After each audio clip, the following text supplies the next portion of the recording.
Anderson, one of the most anticipated call-ups in Mariners history, but who would be in your top 5 for most hyped promotions in Mariners history? Ken Griffey Jr., I would say this. I feel like he would be number 1, but we did a little research, and he actually made the club out of spring training in 1989, so he wasn't officially called up during the season.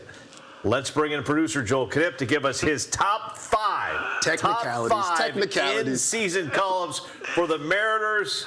Joel, let's begin with number 5. I mean, Griffey would be number 1 anytime, any place, everywhere. He's the greatest. Yeah. I mean, right now I think I don't know if there's anyone on the horizon better than Griffey. So we'll start with number 5. Jared Kelenic, back in May of 2021. He was part of that little dynamic duo of him and Julio Rodriguez. Everyone thought those two would be here forever. Just never happened. He was actually the 4th best prospect in baseball at that time when they called him up. He had in his second game, he hit a 2-run homer, but since then, it just went downhill. Well, you're right. I mean, there was so much swagger around this guy, Terry. Everybody wanted to see what because he just kind of was always hyping himself up. And, I mean, we were excited for him. It just didn't pan out. Well, everyone loves him. So at number 4, we're going to go to Logan Gilbert. He was also called up in May, in 2021, in May as well. He made 1 start in Tacoma that season. The prior year was COVID year, so he didn't really pitch at all.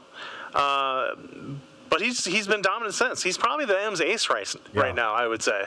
Well, I would say this about Logan Gilbert. We talk a lot about Kate Anderson on this show, Emerson Hancock getting the start tonight.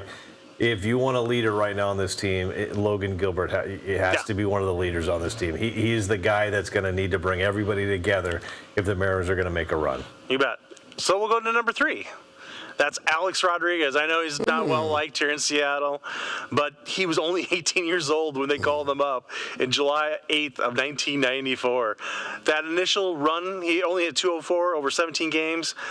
But then the following year, I think it was the following year, I can't remember if it was the following year or 2 years later, he led the majors, or led the AL in hitting 358. Okay. He was number 1 in WAR and offense, too. Terry, you go first. I was just going to say, I honestly, believe it or not, despite the career that he had here in Seattle, I thought he would have been a little bit more higher on the hype list because he was hyped. I remember I was at UW during the time, and I remember hearing about this kid that was my age that was coming to Seattle that made this big paycheck, big payday, and I thought that was like super hype. Yeah. Okay, Director Brett loves it when I direct from this seat. Could we bring that picture up one more time, Brett, if you don't mind, of Alex Rodriguez? 1994, guys. Oh, geez. I was an intern at KSDW Channel 11. That's the Channel 11 mic flag right there. That could have been me doing the interview back in July of 1994 as a student at Pacific Lutheran University. Joel, was I not pictured in that? Was it just A-Rod? It could have been you, Chris. He cut you out. Joel cut you out, Chris. All right, number 2, Joel. Number 2, we're going to go with Sugar, Edwin Diaz. Oh, Sugar. In 2016, at only 22 years old, he got called up. He was actually a starter in the minors. They switched him to relief shortly before he got the call up. And he didn't close right away, but a little bit into the season, he got called up in June. By August 1st, he was the closer. I just wish he would have stayed long. Yeah, he was amazing. Yeah. I love Edwin Diaz. I wish he would come back to Seattle. Good I mean, Munoz is Terry. great. Sugar, I'm not saying anything bad about Munoz. Edwin Diaz was lights out. All right, number 1, Joel. Here we go. Drum roll, please. Number 1, it's got to be the king, Felix Hernandez. Chris, I'm sure you remember back in the day, spring training of that season. Everyone was talking about this kid that you just heard the pop hit the glove every single time. It just turned everyone's head. He came up in August. He's only 19 years old. He made 12 starts, a 2.67 ERA, 81 innings, 77 K, a whip below 1. It was the start of the King Felix reign. He was amazing.